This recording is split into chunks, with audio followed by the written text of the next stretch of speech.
काटो। और पूरी सेना पर, पूरी रैली पर, सब पर अस्त्र शस्त्र लगे हुए थे, अस्त्र शस्त्र लगे हुए थे। संत आश्रम से निकले, भैया काय की आवाज है, मारो काटो मारो काटो। आश्रम से बाहर आए तो क्या देखा, सभी पर अस्त्र शस्त्र लगे हैं, सब एक ही आवाज लगा रहे हैं, मारो काटो मारो काटो। जो मुखिया जी थे, मेन व्यक्ति, संत ने उनसे कहा, भैया कहाँ जा रहे हो, कहाँ जा रहे हो? तो वो मुखिया जी कहते, महाराज जी आवाज नहीं आ रही, थोड़ा तेज बोलो। अरे भैया कहाँ जा रहे हो? जब नहीं सुना तो संत ने कहा, हाथ जोड़ के, भैया नीचे को आओ, नेक नीचे को आओ। वो नहीं महाराज जी हम लेट हो रहे हैं, विलंब है। नहीं भैया ने कहा तो सही, बहुत आग्रह संत ने किया। तब मुखिया जी नीचे उतर के आए, तब पूछा संत ने, भैया कहाँ जा रहे हो? ये मारो काटो क्या बात है गई है, कहाँ जा रहे हो तुम लोग? बोले महाराज जी जा कर रहे हैं, ये बगल में जो गाँव देख रहे हैं बराबर में, हाँ यहाँ पर कुछ जमीन बेकार पड़ी हुई है। अच्छा, तो उस पर कब्जा पाने के लिए जा रहे हैं। अच्छा, कब्जा पाने जा रहे हो? हाँ। अरे भैया मेरी यात्रा सफल है। कौन सी बारी? बताएंगे। भीतर आ, भीतर। अब संत भीतर ले गए मुखिया जी को। अब भीतर जैसे ले गए, जो मेन व्यक्ति थे नेताजी, उनको भीतर ले गए। अब ले जाकर के महात्मा जी ने कहा, संत ने कहा, भैया ये धन मेरे को पाया हो। अब देखो ये धन मेरे तो किसी काम को है ना, या कुछ तुम ले लो और वापिस अपने घर चले जाओ। मतलब अरे भैया हाँ, मैंने बहुत ढूंढा कि मुझे कोई दरिद्र व्यक्ति मिल जाए, तो मुझे मिला नहीं, लेकिन आज मिल गया। कहाँ है? संत ने कहा, तुम हो। हमें? हाँ। अरे महाराज जी आप कैसी बातें कर रहे हैं? हम आपको गरीब नजर आ रहे हैं, हम आपको दरिद्र नजर आ रहे हैं। संत ने कहा, आवाज नीचे, आवाज नीचे। किस पद का अभिमान है तुम्हें? तुम अपने आप को अमीर समझते हो? तुम अमीर नहीं हो, तुम दरिद्र भी नहीं हो, तुम परम दरिद्र हो। तुम्हारे खजाने हीरे जवाहरातों से भरे पड़े, और वहां गरीबों की जमीन हत्याने के लिए जा रहे हो। ये मत भूलो, सताइए ना गरीब को रो देगा, सताइए ना गरीब को रो देगा। अगर सुन ली उस खुदा ने तो जड़ से खो देगा। वो साहब संत के चरणों में लेट गए, महाराज जी आज आपने मेरी आंखें खोल दी। ऐसे अपराध मैंने ना जाने कितने किए, लेकिन आज आपने मुझे सत्य का दर्शन करा दिया है। मैं अपराधी हूं। मन चेंज हो गया, वापस अपने घर चले गए। इसे कहते दरिद्र। कह दो जय श्री कृष्ण। लेकिन सुदामा जी गरीब जरूर हैं, पर दरिद्र नहीं है। जी हाँ, उनके पास संतोष धन अपार है, और जब आवे संतोष धन तो सब धन धूल समान। एक दिन की बात भगवत प्रेमियों, सुदामा जी यजमानों के घर गए थे पूजा पाठ करने, हवन यज्ञ आदि करने। तो सज्जनों उनके घर में एक ब्राह्मण देव आए। सुनिएगा, एक ही कुटिया है, बच्चे भी लगन अवस्था में घूम रहे हैं। तो सज्जनों एक जैसे ब्राह्मण देव उनके घर आए, तो सुदामा जी तो घर पे थे नहीं, तो ब्राह्मण देव आए तो सुशीला ने हाथ जोड़ के प्रणाम किया, हे ब्राह्मण देव आइए। आंखों में आंसू ले आई सुशीला जी। ब्राह्मण देव ने कहा, देवी रो क्यों रही हो? सुशीला ने कहा, हे ब्राह्मण देव मैं रो इसलिए रही हूँ कि आपके चरण कमल या गरीब की कुटिया में पड़े, लेकिन हमारे घर में ऐसी कोई वस्तु नहीं है जो मैं आपको दक्षिणा के रूप में दे सकूं। ब्राह्मण देव कहने लगे, देवी तो नहीं है तो कोई बात नहीं, रो क्यों रही हो? सुनो, तुम बस मैं जो तुमसे कहने आया हूँ वो तुम बात मेरी सुदामा जी से कह देना, वही मेरी दक्षिणा समझ लो। क्या? उनसे कहना कि उनके एक बचपन के मित्र हैं द्वारकाधीश, नाम है श्री कृष्णचंद्र जी महाराज। वे एक बार उनके दर्शन के लिए अवश्य द्वारका जाएं, उनसे कह देना, बस यही मेरी दक्षिणा है। भगवत प्रेमी ब्राह्मण देव चले गए। मैं आपको एक बात स्पष्ट और कर दूं, ये कि ब्राह्मण नहीं थे, मेरे कन्हैया ब्राह्मण का रूप लेकर के आए थे। ठीक है, चले गए। इसके पश्चात सज्जनों सुदामा जी घर आए। आकर के पत्नी सुशीला ने कहा कि स्वामी मैं आपसे एक बात जानना चाहती हूँ। हाँ देवी पूछो, क्या जानना चाहती हो? मैं ये जानना चाहती हूँ कि आपके कोई बचपन के मित्र हैं? देवी मेरे तो बहुत सारे मित्र हैं, क्यों क्यों कुछ बात हो गई है? नहीं नहीं नहीं, श्री कृष्णचंद्र जी महाराज। अच्छा, अरे वो तो राजा है, राजा, वो तो द्वारकाधीश बन गए देवी। मैं कहाँ कहाँ मेरा वो सखा, हाँ वो तो राजा राजा। तो क्या बात है भैया? नहीं नहीं बात कुछ नहीं स्वामी, कभी आपका उनसे मिलने का मन नहीं होता? ओहो, मिलने का मन? देवी मैं तो दिन में न जाने कितनी बार मिल के आता हूँ। अब सुशीला सोचने लगी, अगर ये शरीर से मिलने ना जाए, अगर ये शरीर से मिलने ना जाए तो कैसे बात बने? अब तो भगवत प्रेमियों, इसके पश्चात सुशीला ने कहा कि स्वामी आप उनके दर्शन के लिए एक बार जाओ, शरीर से मिलने जाओ। किसी भी दिन में तो दिन में ना जाने कितनी बार मिल के आता हूँ। नहीं नहीं स्वामी एक बार जाइए। कई दिन हो गए स्वामी घर में भोजन नहीं बना। अच्छा, तो तुम ये कहना चाहती हो कि मैं अपने कन्हैया से जाके कुछ मांगू? देवी तुम कैसी बातें कर रही हो?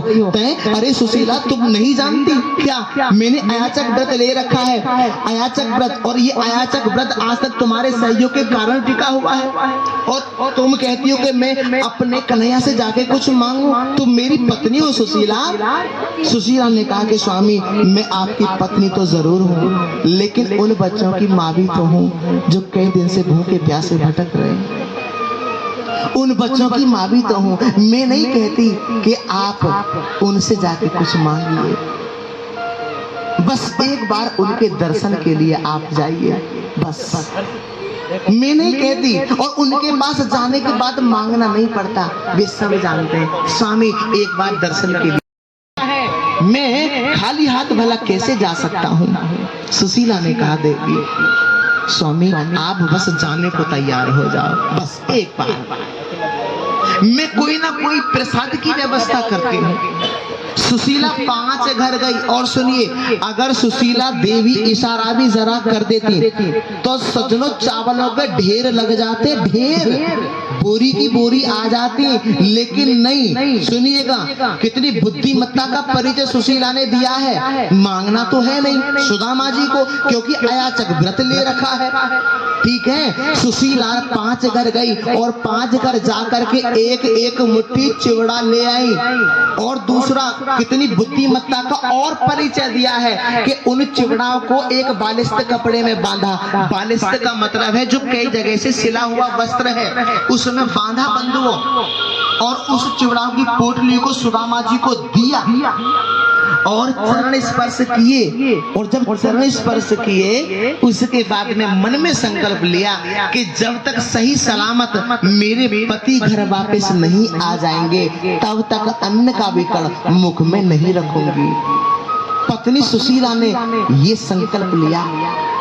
सुदामा जी जाने लगे, कुटिया के द्वार पर खड़ी खड़ी रो रही है सुशीला।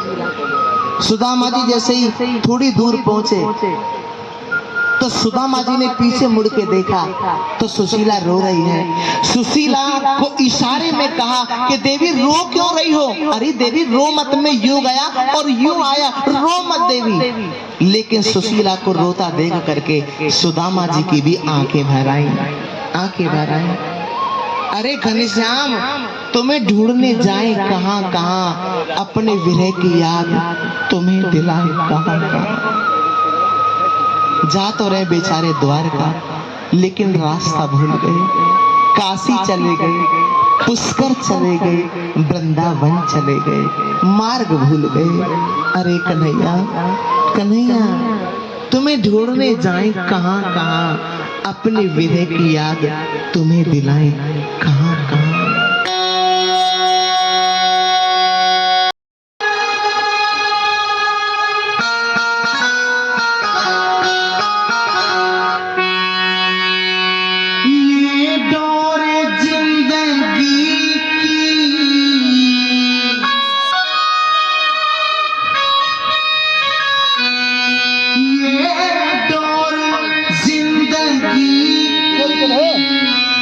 मेरी श्याम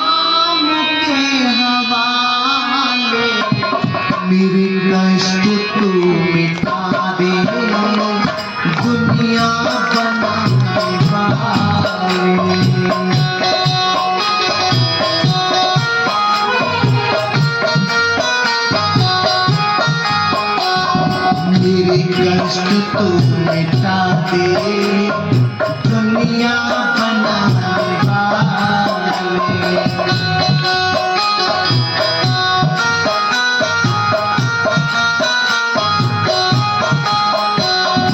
ये डोर जिंदगी की, ये डोर जिंदगी की, मेरी शाम के हवाले। मेरे कष्ट को मिटा दे, दुनिया बनाने वाले। मेरे कष्ट को मिटा दे, दुनिया बनाने वाले।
मेरा और कोई इस जग में आसरा है, मुझको तलाश तेरी नैनों में सावरा है।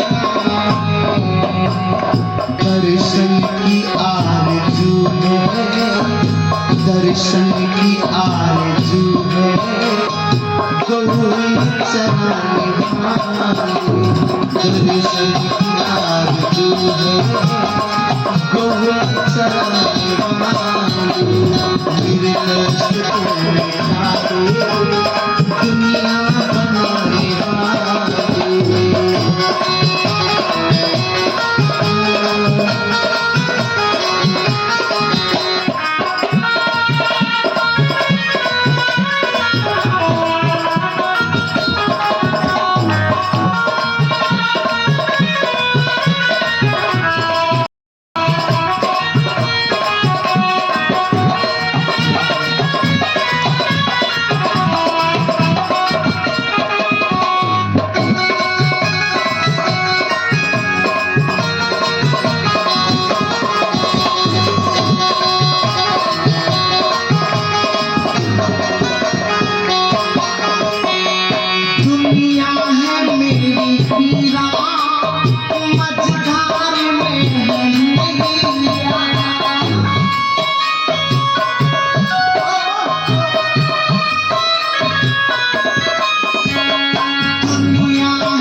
हमको नहीं परवाह, हमको नहीं परवाह मुरली बजाने वाले, हमको नहीं परवाह मुरली बजाने वाले, मेरे कष्ट तो मिटा के दुनिया बनाने वाले।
मानूंगा मैं तो जब भी, मानूंगा मैं तो जब भी अपने गले लगा के, मानूंगा मैं तो जब भी अपने गले लगा के।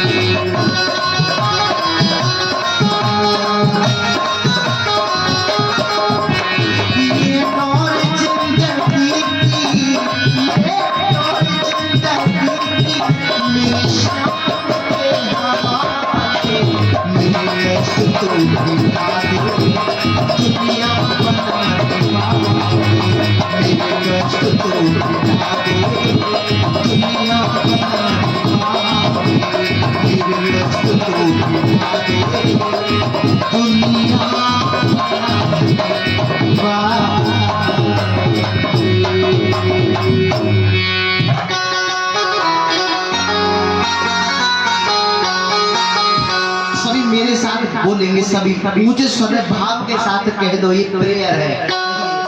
मेरा मेरे कष्ट तो मिटा दे दुनिया बनाने वाले, बोलो मेरे कष्ट तो मिटा दे, मेरे कष्ट तो मिटा दे।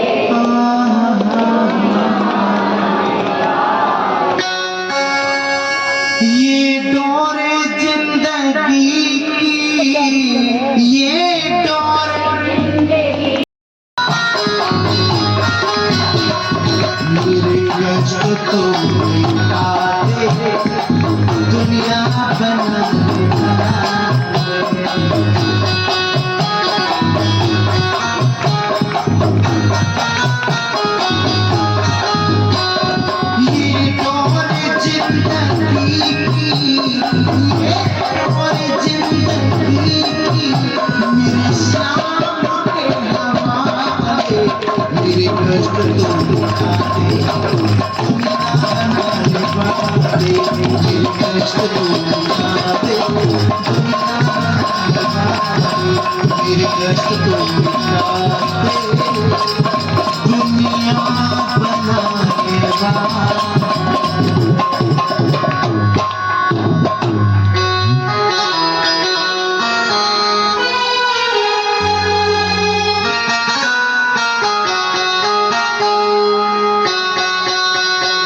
कष्ट तू मिटा दे दुनिया बनाने वाले।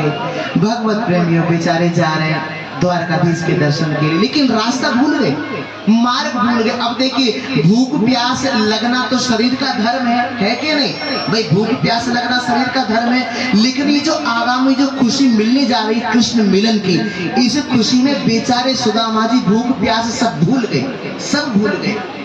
बस एक ही अभिलाषा है, बस कृष्ण मिलन की अभिलाषा, बस। भगवत प्रेमी जा रहे हैं बेचारे, जा रहे हैं काशी चले गए, पुष्कर चले, काशी चले गए, पुष्कर चले गए, घूमते घामते ना जाने कहां कहां जा रहे हैं। एक परेशानी और हो गई, सुनो। चलते चलते तो बेचारे पग थक गए, नंगे पग हैं, चरण पादुका चरणों में नहीं है, चरणों की डिबाइयां फटी हुई हैं, उनसे भी लहू बह रहा है साहब। एक समस्या और रह गई, कौन सी बारी? नदी पड़ गई, पार कैसे करें? आहा, दुखी ब्राह्मण है गयो, देखी नदिया धार। ओहो, के दुखी ब्राह्मण है गयो और देखी नदिया धार, और बिन केवट नैया बिना मैं कैसे जाऊं पार। दुखी ब्राह्मण है गयो, देखी नदिया धार, और बिन केवट नैया बिना मैं कैसे जाऊं पार। अरे कन्हैया, अब तेरी गरज पड़े तो अपने आप बुला ले। अरे लाला, चलते चलते पग थक गए, चलते चलते पग थक गए, बता कैसे आऊं? दूर नगरी, बड़ी दूर नगरी, कैसे आऊं रे कन्हई तेरी नगरी। ये तेरी कितनी बड़ी कृपा है केशव, अरे कन्हैया, कि जो तने मेरे अंदर, हे श्री कृष्ण, तुमने मेरे अंदर ये जो आपसे मिलन की जो इच्छा प्रकट की है, ये कितनी बड़ी कृपा है। लेकिन मैं क्या करूं, चलते चलते पग थक गए, बहुत दिन है गए, द्वार का पता न कितनी दूर है, हम रास्ता भूल गए, अब विशाल नदी पड़ गई, या तू पार हम कैसे करें, कैसे करें? आहा,